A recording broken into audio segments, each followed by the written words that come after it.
বিগত বৰ্ষৰ দৰে এইবাৰো নগাঁৱৰ ৰাইডঙিয়াত সংগীত কানন বিদ্যালয়ৰ উদ্যোগত 1 জুলাইৰ পৰা 5 জুলাইলৈ 5 দিনীয়াকৈ সত্ৰীয়া নৃত্য, খোল বাদন আৰু ভোৰতালৰ কৰ্মশালাৰ শুকুৰবাৰে সামৰণি পৰে। সামৰণি অনুষ্ঠানত প্ৰশিক্ষাৰ্থীসকলৰ মাতৃসকল উপস্থিত থাকি ল'ৰা-ছোৱালীবোৰৰ নৃত্য উপভোগ কৰে। অনুষ্ঠানত সংগীত কানন বিদ্যালয়ৰ অধ্যক্ষ সপোন ভূঞাই প্ৰায় 25 গৰাকী ছাত্ৰ-ছাত্ৰীয়ে সুন্দৰভাৱে প্ৰশিক্ষণ দিয়া অনুষ্ঠানটো চলাই নিয়াত শিক্ষকসকলৰ লগতে অভিভাৱকসকলক ধন্যবাদ জ্ঞাপন কৰে।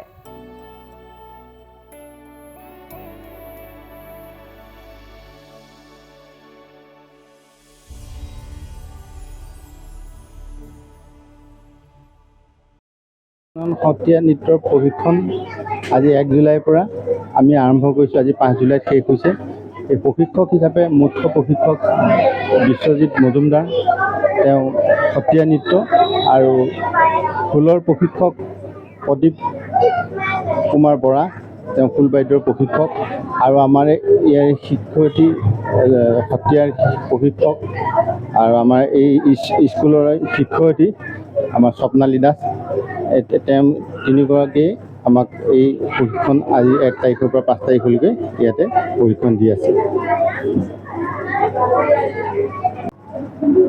সংগীত কানন সংগীত বিদ্যালয়ৰ উপলক্ষ কৰি আমাৰ ইয়াত সত্ৰীয়া নৃত্যৰ এটি 5 দিনীয়া প্ৰশিক্ষণ দিয়া হ'ল।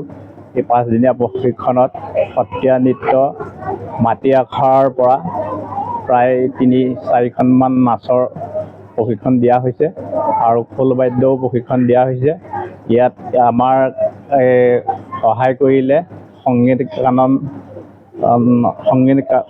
কাননৰ অধ্যক্ষ শ্ৰীযুত সপোন ভূঞাদেৱে আমাক যথেষ্ট ইয়াত সহায় কৰিলে আৰু তেখেতৰ নিমন্ত্ৰণ ক্ৰমে আমি ইয়াতেই শ্ৰী বিশ্বজিৎ মজুমদাৰ, শ্ৰী স্বপ্নালী দাস, তেওঁ এইখন স্কুলতে সত্ৰীয়া নৃত্য স্কুলখনৰ প্ৰশিক্ষক, আৰু তেখেতৰ সৌজন্যতে আমি ইয়াত এই 5 দিনীয়া প্ৰশিক্ষণ দি ইয়াত ছাত্ৰ-ছাত্ৰীকে ধৰি অভিভাৱকসকলে আমাক যথেষ্ট আদৰ সম্ভাষণ জনালে আৰু তেখেতসকলৰ মৰম চেনেহ আমি পাহৰিব নোৱাৰিম।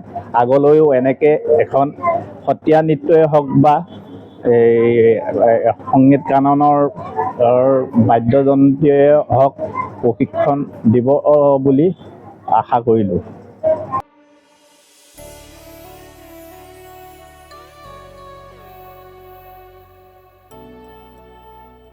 নগাঁৱৰ পৰা বিভূতি বৰাৰ ৰিপৰ্ট, ডেমক্ৰেটিক আছাম।